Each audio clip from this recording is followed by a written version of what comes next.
First from the Fiji Islands, 256 pounds, the Superfly, Jimmy Snuka. Jimmy Snuka.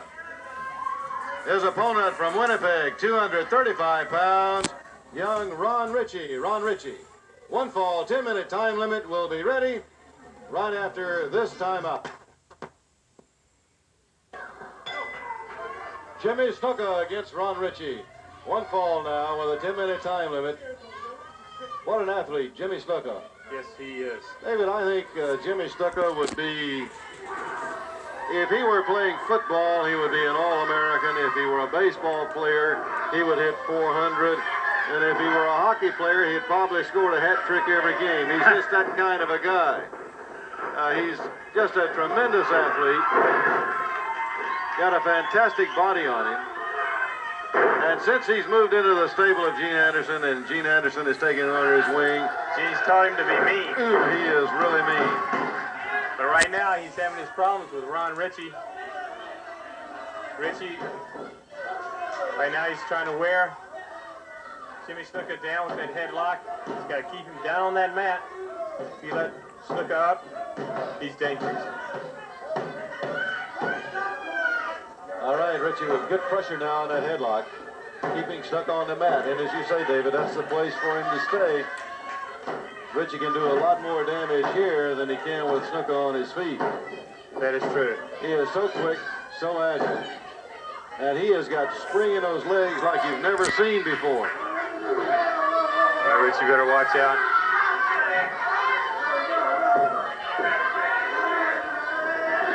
Cross into the ropes. Right over Ritchie goes. Nice move. Nice move, Ron. He was really thinking ahead right there, and he just really out-thought Snuka on that move. But you saw again the spring in those legs that Snuka got right straight up in the air. He would have been I had another one right there. He would have made a tremendous high jumper, wouldn't he, David, with that spring in those legs?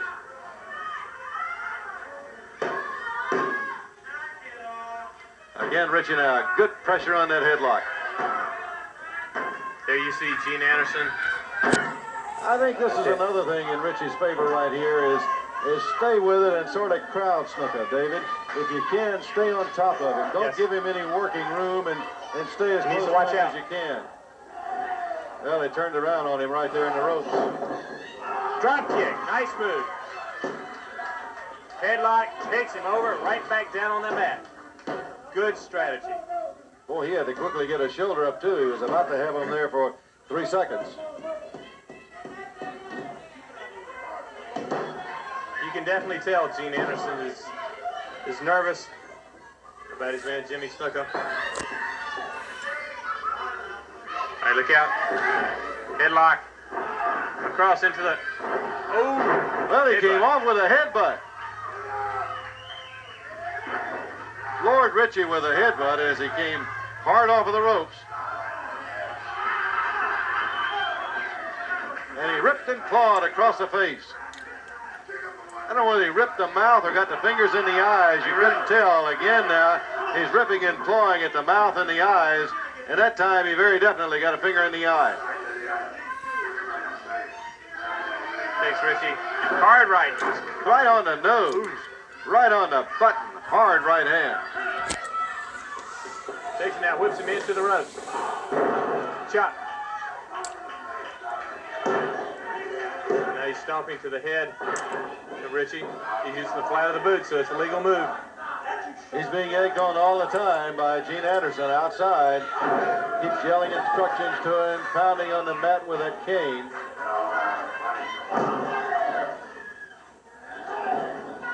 Ritchie trying to fight him off, trying to get a foot up.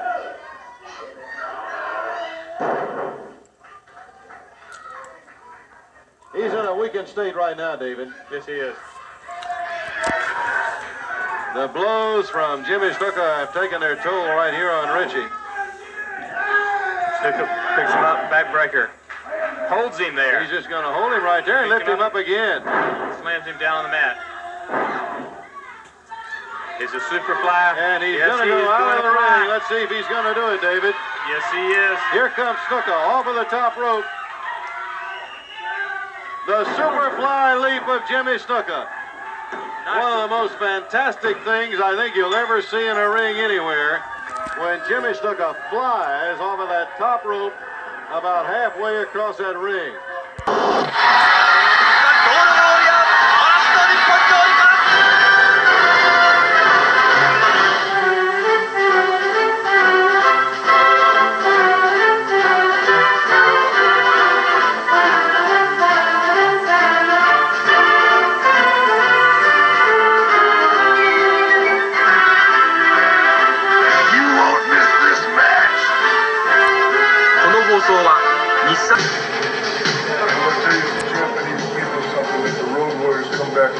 Much bigger and much stronger to hurt the Japanese people by far more than we ever have before. Japanese fans get their own way. We hope to have good medical insurance.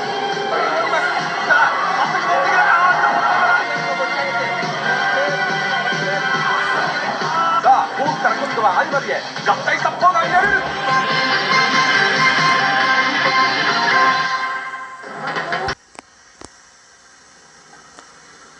Hey, Japan! Look! The nightmare's not over! It's only just beginning! My brother Hawk, my manager, and myself, the animal, we're back! And Choshu and Yatsu, you may be big over here in the country of Japan, where wrestling is number one. But to us, you can't fight! And fighting is what we're all about! We hope you got some titles, because my brother Hawk and myself want nothing more than to take them away from two punks like you. Tell them, brother. Hey, there are good fighters in this world, and there are great fighters in this world. Animal and Hawk are great fighters. Jumbo Tsuruta, Tenru, you've been in the ring with us before, and you know it. You know now what it is like to be just a good wrestler. Jumbo Tsuruta, Tenru, I hope that you can imagine all the beatings you have ever absorbed in your lifetime.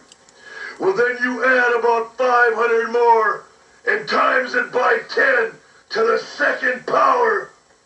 And that is the beating we'll deliver to you first time we step in the ring with you anywhere in Japan. Road Warriors go where the Road Warriors want, and they take what they want, and we want Japan.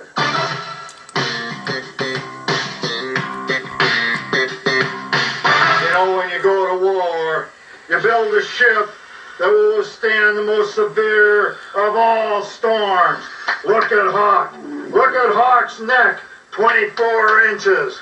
Bench press 550 pounds. Big, powerful, strong man to beat up Japanese wrestlers. Look at Animal. Strongest bench presser in the world.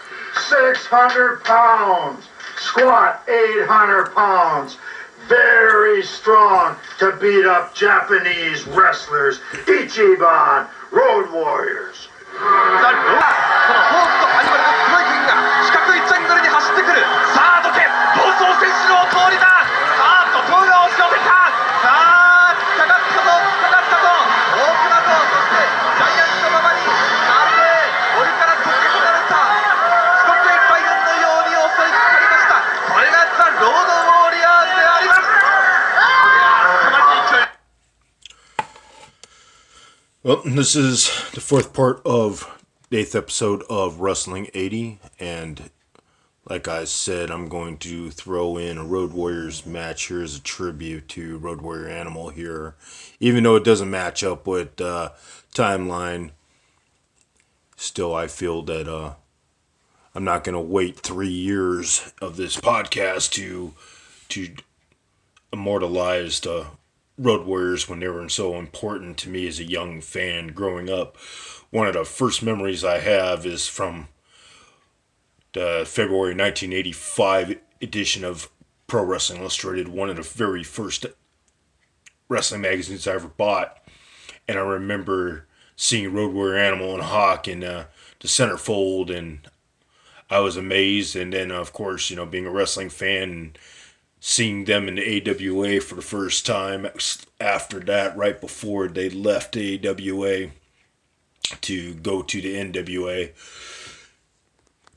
I also got to see him live a few times. I saw him on War Games 1988 in Los Angeles Arena for Great American Bash that year for the NWA. I saw them also defend when they were WWF Tag Team Champions. They defended against Typhoon and Earthquake, and I believe I saw them a third time as well. Though right off the bat, without looking at all the cards I've been to, I don't remember exactly who they were against. But here we go. We're watching them in action against Tushiruda and Baba. So let's go ahead and work on the rest of these cards.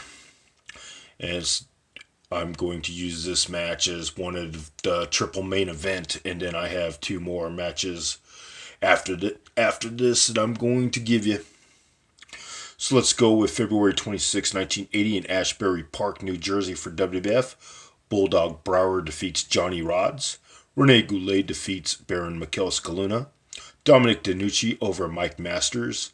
Tito Santana over Hussein Arab. And Larry Zbyszko defeated Intercontinental Champion Pat Patterson by countout.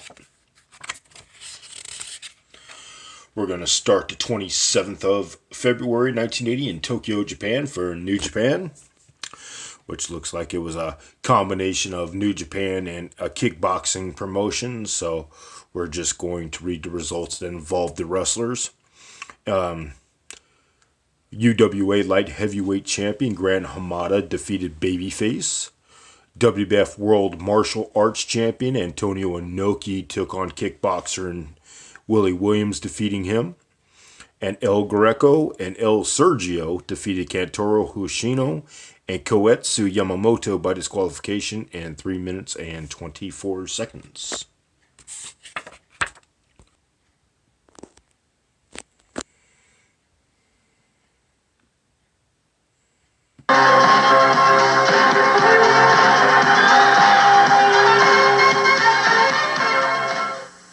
Amigos, un tremendo clásico de grata recordación. Vamos a ver a Carlitos Colón enfrentándose a una persona que dejó su nombre marcado con letras de oro. Tremendo clásico, nada más y nada menos que Carlos Colón enfrentándose al gigante Gorilla Monsoon. Así mismo es, profe, un verdadero clásico. Carlos Colón está molesto con los... Okay, so as we watch Carlos Colon versus Gorilla Monsoon, one of my main event matches of the week, let's go ahead and finish these results. February 27th, 1980 in Hollywood, Florida. Jimmy Garvin and Jack and Jerry Briscoe all teamed up to defeat Bad Leroy Brown, Bugsy McGraw, and Nikolai Volkov. In a title versus mask match, Florida champion Manny Fernandez defeated Super Destroyer, and of course that's Scott Irwin underneath the mask by countout, so sounds like he ran away instead of having his chance of losing the mask. Bubba Douglas defeated Twin Devil 1. Don Diamond defeated Jeff Ports. Hector Guerrero defeated Twin Devil number 2. Gordon Nelson defeated Frank Monty. Butcher Brannigan over Terry Taylor, and Don Serrano fought a draw with Barry Windham. Columbus, Georgia on the 27th of February for Georgia territory. Baron von Roschka defeated Genichiro Tenryu. Ivan Koloff and Alexis Smirnoff defeated Ray Candy and Bill Jeromo. Lars Anderson defeated Dutch Mantel. Tony Atlas, Mr. Wrestling 2, and Kevin Sullivan defeated Austin Idol, Terry and Dory Funk Jr. And NWA Heavyweight Champion Harley Race defeated Wahoo McDaniel by countout. Also on the 27th of February in Parsippany, New Jersey for WWF, Bulldog Brower defeated Johnny Rodz. Baron Mikel Scaluna defeated Jose Estrada. Rene Goulet over Bobby Duncombe by disqualification. Afonseca defeated Dominic DeNucci and Tito Santana. And Ken Patera defeated Intercontinental Champion Pat Patterson by countout. Starting February 28th, 1980 in Jacksonville, Florida, in a lights-out match, Eddie Graham faced off with Super Destroyer. Lumberjack match, Bad Leroy Brown went off against Florida champion Manny Fernandez. Jerry Briscoe against Nikolai Volkov. Don Diamond against Bugsy McGraw. And Stanley Lane and Brian St. John defended the Florida Tag Team titles against Jack Briscoe and Jimmy Garvin. Winnipeg, Manitoba on the 28th for the AWA. Adrian Adonis defeated Mad Dog Vachon with help from Jesse Ventura after a ref bump. Dino Bravo, Crusher, and Lord Alfred Hayes defeated Nick Bockwinkel, Super Destroyer Mark II, and Bobby Heenan. Greg Gagne defeated Jesse Ventura by disqualification in a body slam challenge for $1,000. Jerry Blackwell kept the money because Steve Olsanowski definitely couldn't slam him. Super Destroyer Mark III again beat Ricky Hunter, and Chris Markoff defeated Ron Ritchie. I believe Ron Ritchie we just got to see in that match with Jimmy Snuka. Alright, so the 28th of February, Mineral, South Carolina from Mid-Atlantic. The Scorpion defeated Rick McGraw. Don Kernodle and Johnny Weaver defeated Frankie Lane and the Scorpion. Johnny Weaver also defeated Paul Jones by disqualification. Ric Flair defeated Gene Anderson, and also Ric Flair won a Battle Royal. Brooklyn, New York, February 28th, 1980 for WWF. Davey O'Hannon defeated Joe Mascara. Jose Estrada defeated Angelo Gomez. Dominic DeNucci defeated Johnny Rodz. Joyce Grable and Vivian St. John defeated Winona Littleheart and Cindy Majors.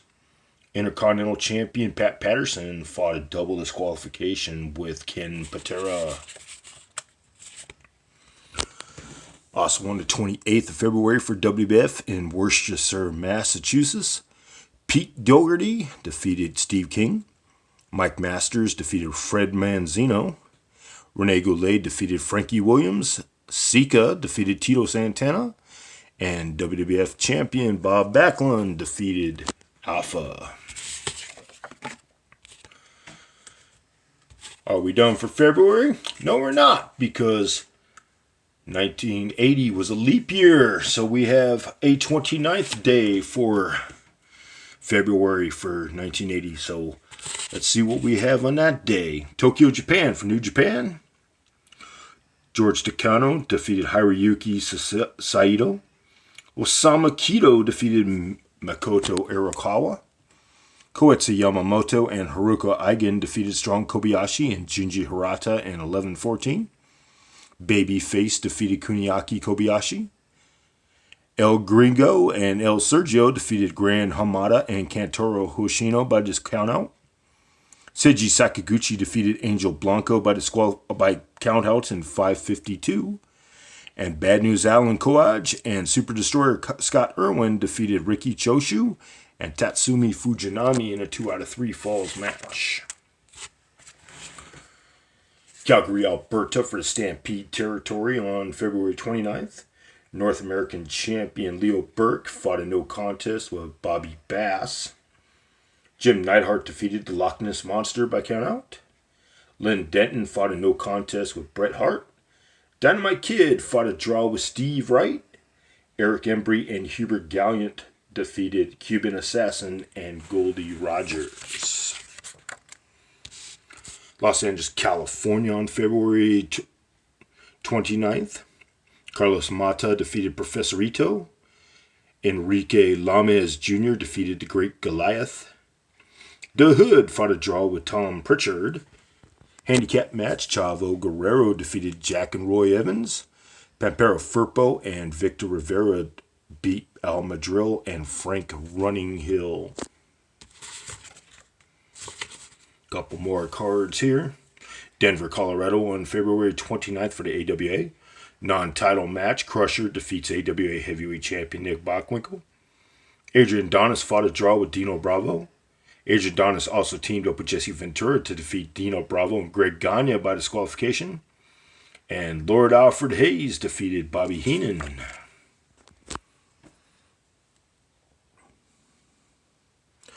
Albany, New York. February 29th is our last card for WWF this month. Mike Masters defeats Frank Williams. Jim Duggan defeats Baron Mikel Scaluna. Ken Patera defeats Dominic DeNucci. Winona Littlehart and Cindy Majors defeated Joyce Grable and Vivian St. John. Hulk Hogan defeated Tito Santana. Well, I guess I have one more card to go, okay? Binghamton, New York, also for WWF on February 29th. Jose Estrada defeats Angelo Gomez. Larry Sharp over Joe Mascara. Steve King over Johnny Rods. Afonseca defeats Rene Goulet and Larry Zbyszko. And WWF Heavyweight Champion Bob Backlund defeated Bobby Duncombe, with special referee being Pat Patterson.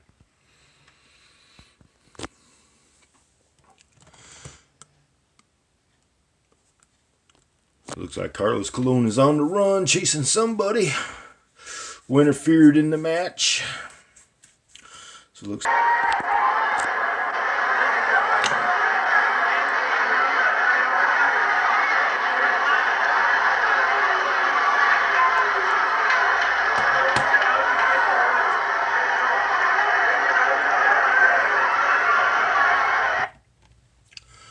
So just as I'm closing up my speaking here so we can watch the match, I just want to thank everybody for the support on BitChute and YouTube, well, especially on BitChute, because I'm not getting that many people following me at YouTube on the moment, and I hope that really picks up.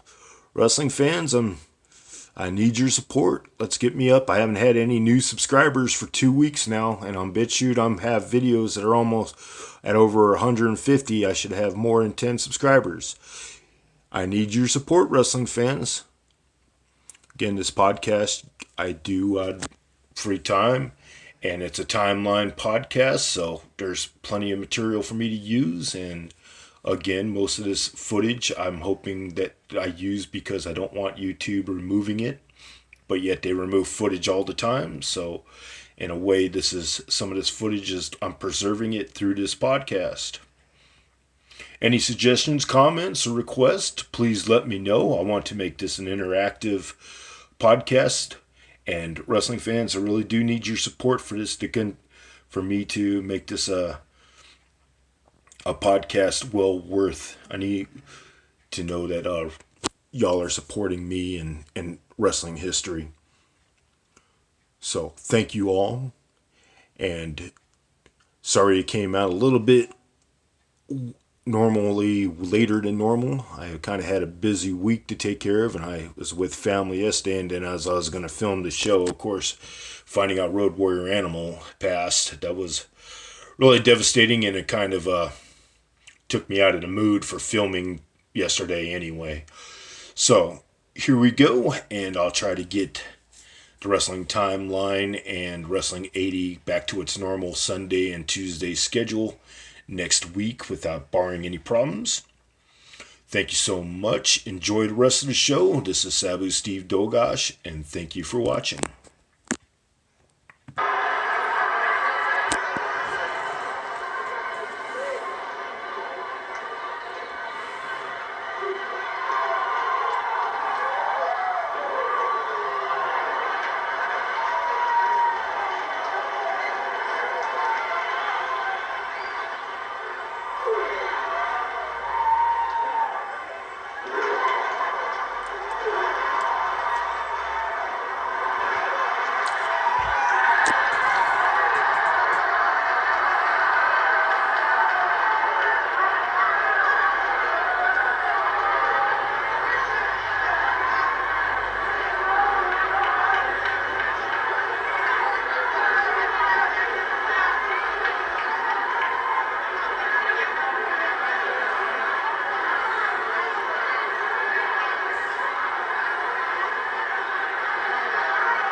instructions being given.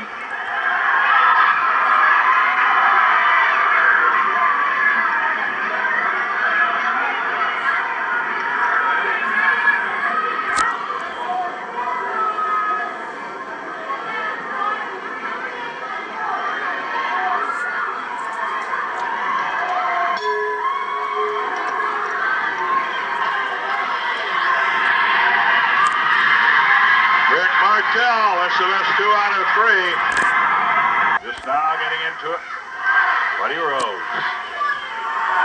They are center stage at the Portland Sports Arena. Well whipped hard into the corner. Stay with us now.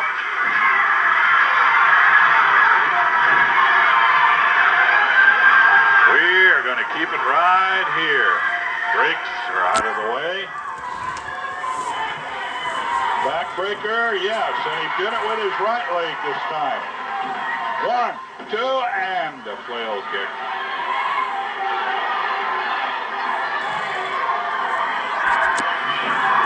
Foot stomp, small to the back. It's that back.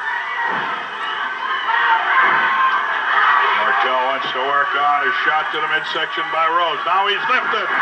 Suplex drop on that back.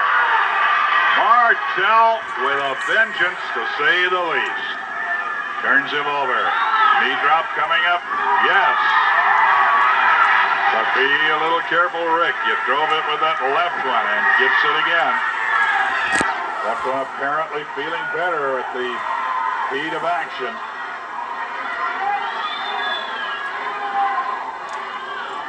Got him in a chin lock from behind, pulling back on it. Forearm smash.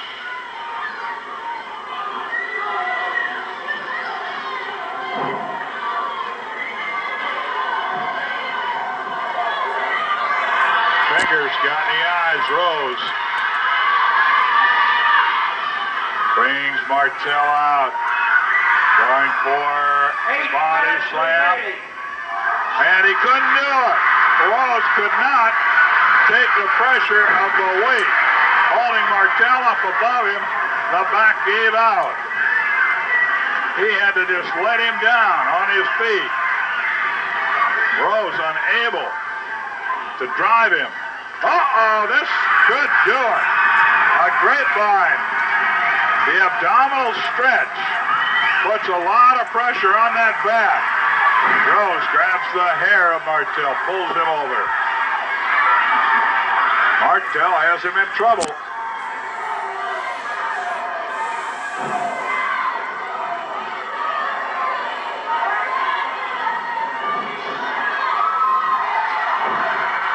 Whipped into the corner, shoulder throw out of the corner.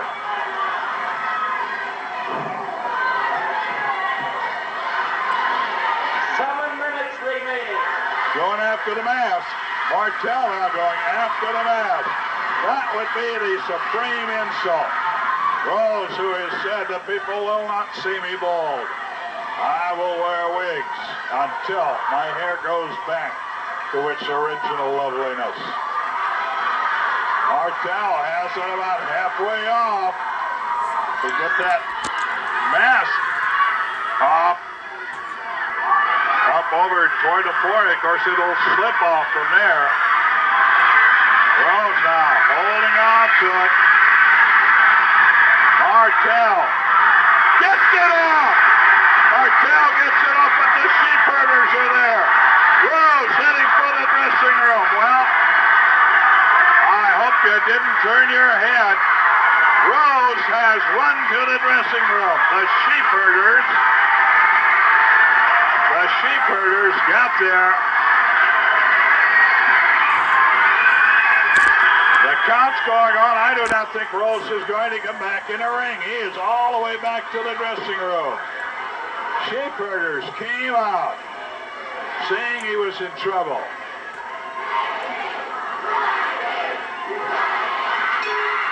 Rick Martell wins it. Has the mask and the wig. 4 minutes and 17 seconds. Martell wins the match. Sandy Barr. Rose did not return to the ring. Rick Martell. I think. I don't know what Sandy's explaining. We might have to get him up.